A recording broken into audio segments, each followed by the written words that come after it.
Hello there. Welcome to another episode of Tech Trends. I'm Olayemi Oshidende. On the program this week, Nigerian startup Lexia AI is making it possible for entrepreneurs to create their e-commerce websites with ease through AI. Also coming up later is my interview with Damilare Ogunleye, director at TN Niger. He will be talking about how Nigerian tech talents are building careers abroad and how we can turn brain drain into brain circulation. We'll give you more in just a moment. Do stay with us. This is Tech Trends, and I'm Olayemi Oshidende.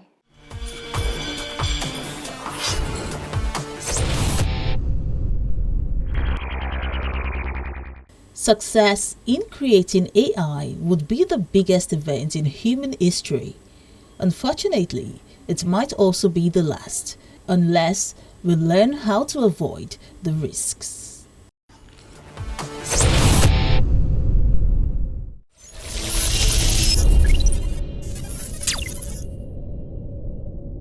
Building an online store can be a challenge for many small business owners, but a Nigerian startup is using artificial intelligence to change that.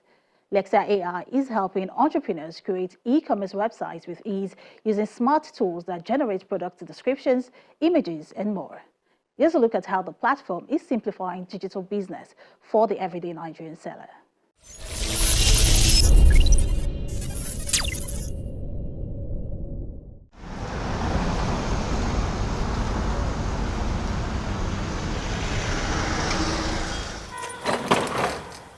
Meet Abiola Ogunjobi, co-founder and CEO of Lexia AI, a Nigerian startup using artificial intelligence to simplify how small businesses create online stores without the usual stress of product photoshoots or content creation. Their goal is to use AI to simplify digital business for the everyday Nigerian seller. Because our target markets are MSMEs and people who already have 9 to 5 businesses are trying to sell things on the side, we want to ensure that we try as much as possible, give them the opportunity to excel in the market, right? Over the years, we've built e-commerce websites for people, for businesses, and for individuals. And we've noticed one very, very striking thing, the fact that they do not have the time or the budget to create product images or product descriptions for their products, right? We started using AI to do this for them.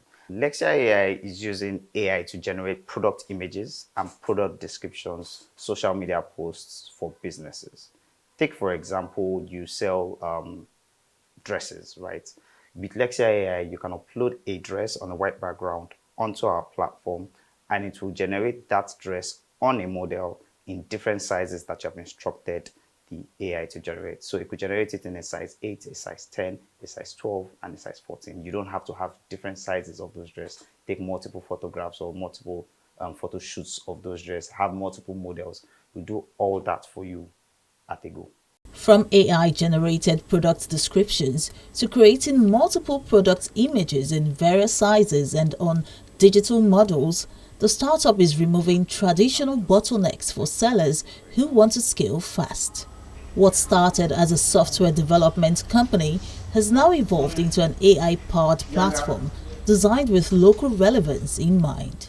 8 years ago, I started out a software development firm, right? We were building websites for people, for individuals and businesses. And one thing we discovered was the fact that every time we needed to build an e-commerce website, it came with the hassles of having to generate product or having to get product images from the clients, which they always, most times, didn't have. Product images from the clients, which they didn't know or they did not have.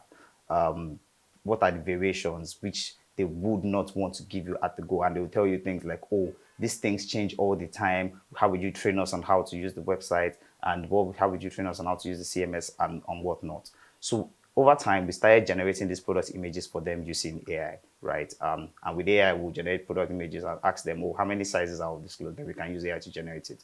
And they loved it, right? We use AI to generate the product description. This cloth is 20% cotton, should not be washed in a washing machine, should not be ironed above so degree and all that. Then when we had all this in line and we had already built more than 100 websites, right, e-commerce websites using this format, looked and said, okay, why don't we kick ourselves out of a job and build something instead that will take over this manual process of us having to generate these images every time that the user or that the customer now wants to update their website? Why don't you give them something that helps them do it themselves and they don't have to come back to us every time? And that's the reason why we decided to pivot and build Lexia AI. Lexia AI doesn't just generate content, it localizes it. From generating Instagram reels to Facebook posts, product captions, and even detailed descriptions, the platform acts like a personal assistant for business owners right on their mobile devices.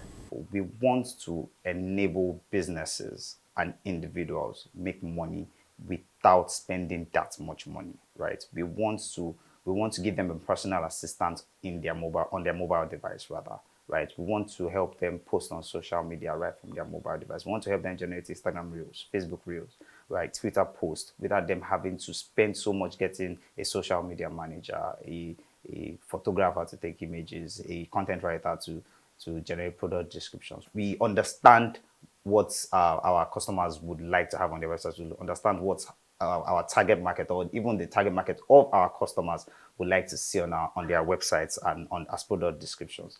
Because of this, we try as much as possible, following global standards, to build our algorithm and train our algorithm with only systems and contents relevant to our local market, right? Because you would agree with me that the way a product description would look like in Japan, for example, is not the way that they will coin it in Nigeria or in the US, right? So we try as much as possible to train our models using local content to ensure that it is relevant to our own market. For the information that we use in training our AI model, it's very simple. We leverage on existing e-commerce websites that have proven to be successful. I would like to name names, but we leverage on those platforms to see how exactly the target market or the competition is writing product descriptions. As a software development company, that was what we were doing. And using those information and those product descriptions and those style of images, we begin to harness all this information to train our Lexia AI to generate product descriptions that will best suit and fit into our target market. Availability of time, cost, and capacity are some of what often holds small businesses back. And this AI-powered platform is offering a smart shortcut tailored for local entrepreneurs. A homegrown solution helping businesses show up, sell better, and scale.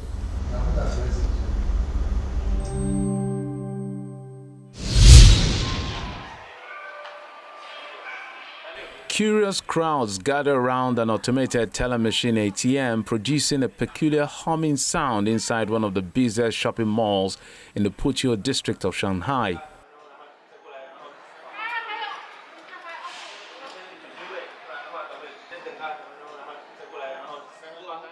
This ATM is not your ordinary cash dispenser. It is the world's first gold recycling ATM. The Smart Gold Recycling ATM is able to recycle gold of more than 3 grams and then less than 1,000 grams with no inlays on it and with more than 50% gold content. Our recycling machine offers free testing. If you have gold you bought online or stored at home that you do not know the quality or valuation, you can come and test it for free.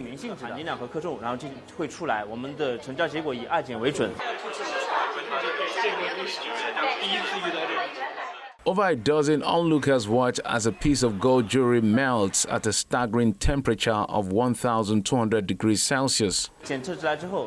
After melting, it will be cooled and then the machine will carry out a secondary inspection. The final gold content and grams will be shown on the second inspection, and our transaction results are based on that. If you agree to the transaction after the second test results come out, you will get your payment in around 30 minutes. This machine can buy and sell gold and has been launched in about 100 cities across China, with plans to install a second unit in Shanghai. It provides a quick alternative to traditional jewelry stores and attracts customers eager to cash in on soaring gold prices.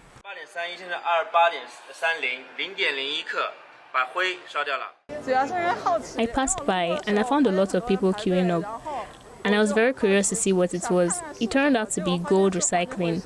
I think it's quite convenient. I have some gold that I just don't like the style and design of, so I came over to recycle it.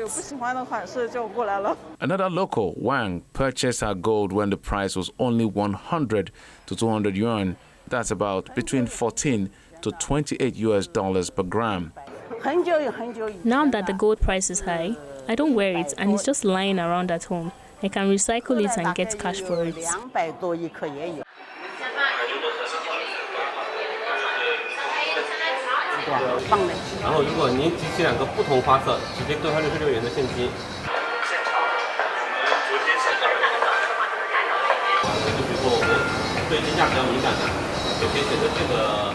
The process is efficient, with settlements completed in just 30 minutes after calculating the payment amount based on the real-time gold price and deducting a small service fee. On the other side of the machine is a self-service purchase area equipped with a built-in robotic arm, high-precision sensors, and an intelligent interactive system. Customers can choose from gold beans, bars, jewelry, and special gold blind boxes. In China, gold has long been associated with prosperity and protection. Traditionally, it is given as gifts at weddings, births, and festivals, making it an important store of wealth.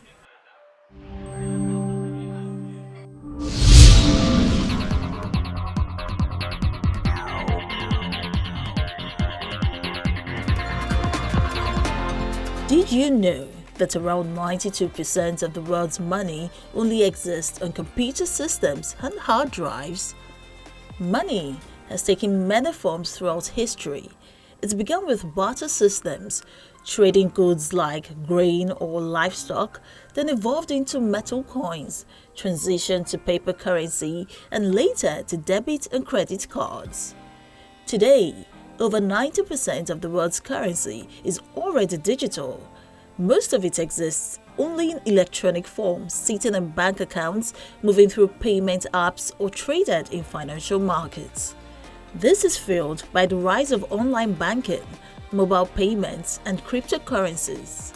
Countries like Sweden and China are at the forefront of this shift, rapidly adopting digital payment systems and going mostly cashless. Well, that leaves just about 8% of money in physical form. Actual cash you can hold.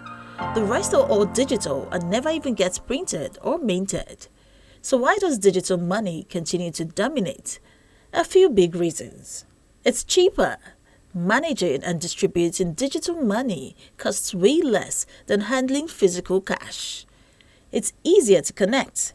With mobile phones and internet access almost everywhere, digital payments make transactions faster and convenient. Plus, it keeps getting better.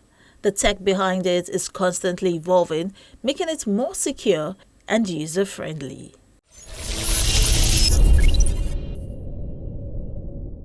Nigerian tech talents are making waves across the globe, from building new solutions to leading teams in some of the world's most competitive ecosystems.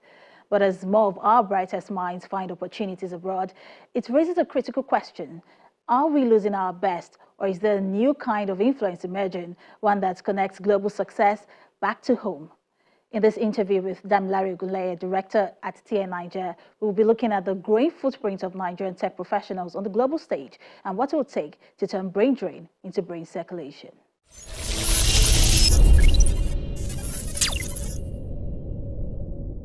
Damilare, we're seeing more Nigerian tech professionals contributing to innovation hubs around the world. I mean, they're building, scaling, and leading within systems that offer access to funding, stable infrastructure, and even supportive policies. What's it like operating in that kind of environment compared to building at home?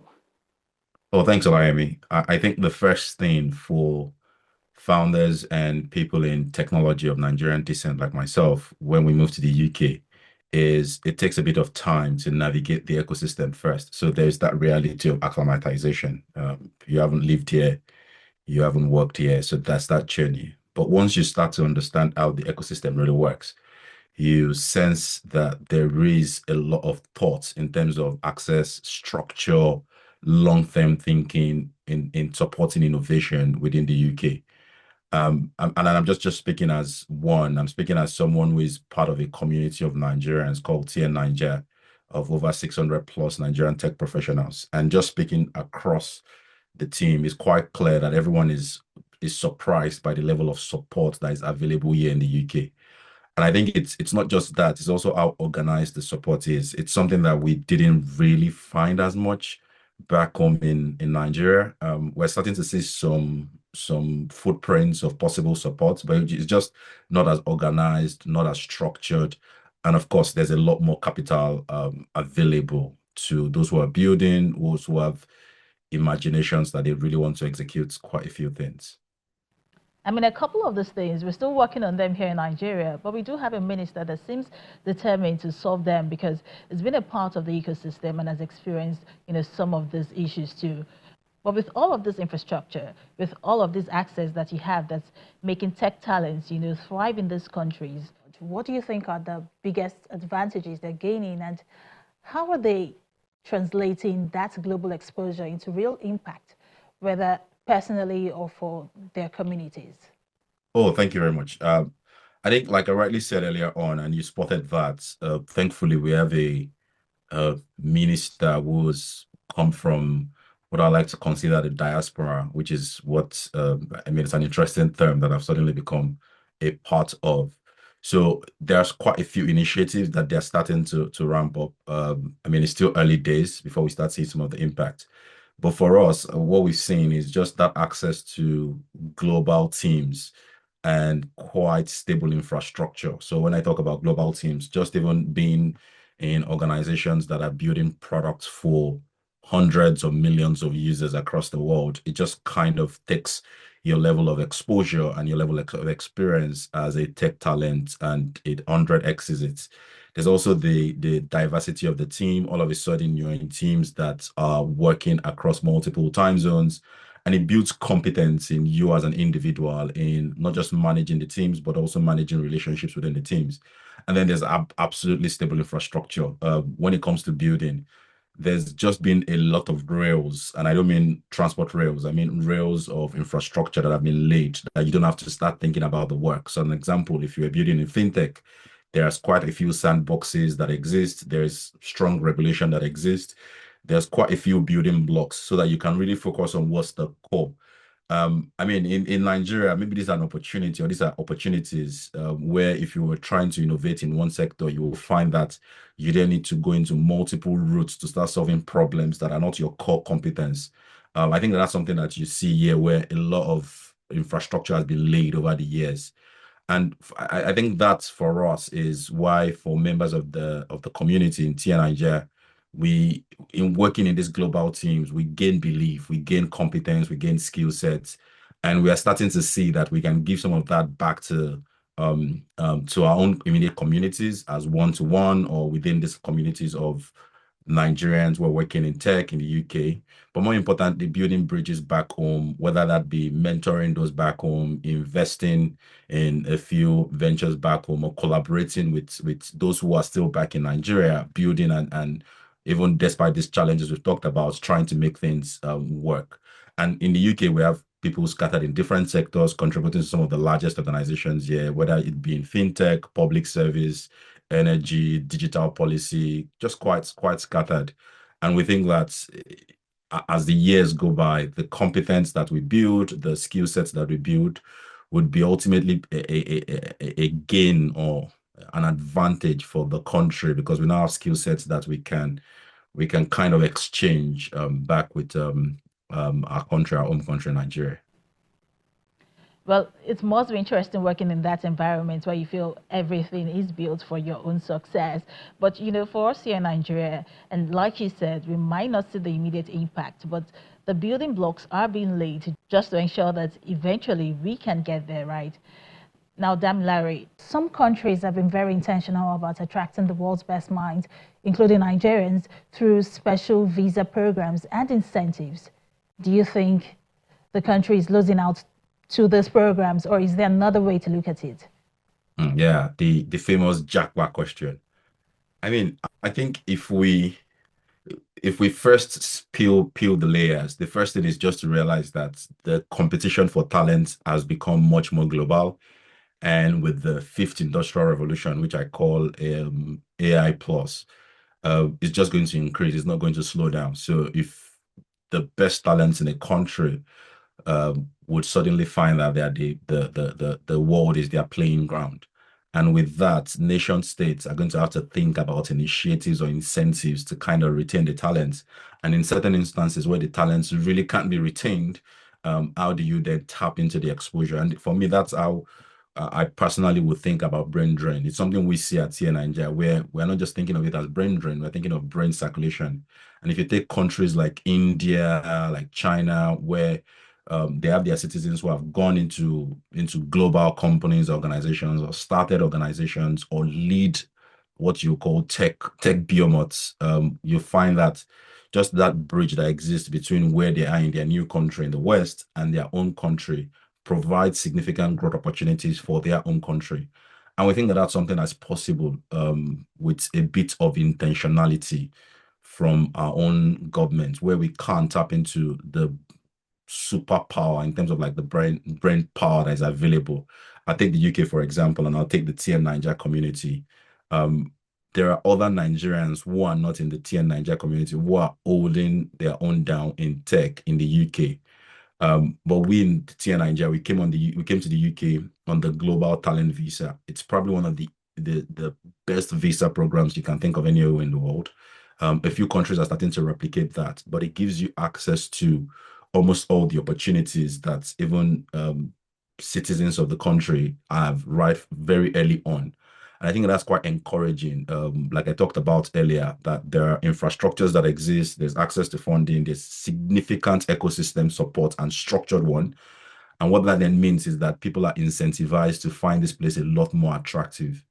I think for us as a nation, as we start to think about what's playing up in this landscape, is really how can we design initiatives that allow some of these super talents, whether it be in the UK, in the US, anywhere else, who are working in global organizations, to kind of contribute significantly. An example I'll give is India launched a fellowship program that allows people in the diaspora to actually come and for a very short time contribute their local expertise back home in India. And it's think of it like an exchange program. It will be great to see if the country starts to actively launch some of those programs, where there's opportunities for those of us in the diaspora to contribute, but more importantly, that those in the diaspora see that there's value in it. I think that would be the way we can start to think about this as not brain drain or jackpot or everyone, but as brain circulation, where we take and get access to global systems and transfer some of that knowledge and some of that expertise with local nuance into working situations back home in Nigeria. Well, I'm Larry. I was going to get into the brain drain, brain circulation question, but I think you already hit the nail on the head.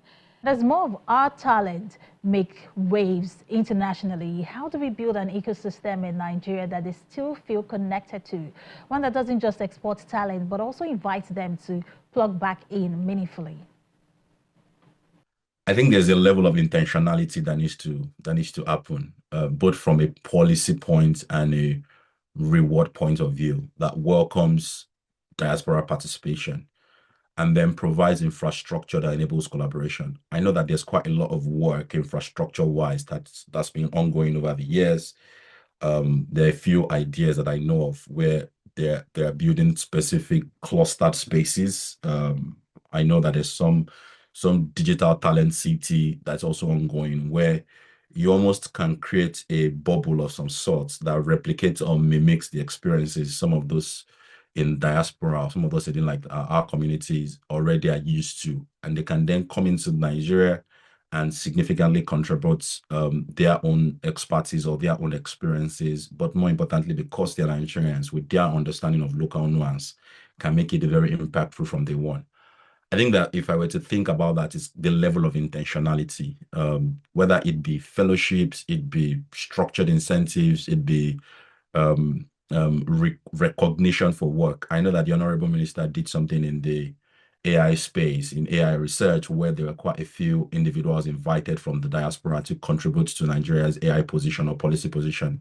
And I think across different thematic areas, we need to see more of that, where there is significant incentive for people to bring their superpower, I like to call it, to bear. And I think that we might be on the right path. We just need to accelerate that because, again, the like I talked about earlier, the competition for talent is only going to get more intense, and people are going to have to very quickly be having to constantly thinking about why should I do this?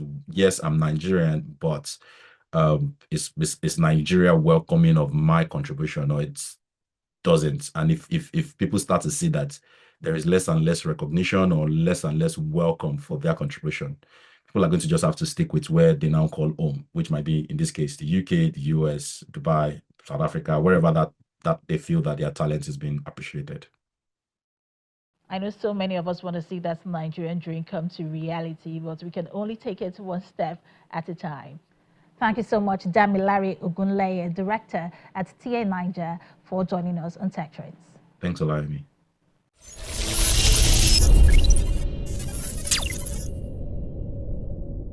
Well, it's a wrap on this week's episode of Tech Trends. I hope you enjoyed the episode and picked up something new along the way. Remember, Tech Trends is here to keep you updated on insights, trends, and developments happening in the tech space. Also, don't forget, you can catch all of our episodes on the Channels TV YouTube account. Make sure to watch, share, and like your favorite editions. For Tech Trends, I'm Olayemi Oshidende. I'll see you next time.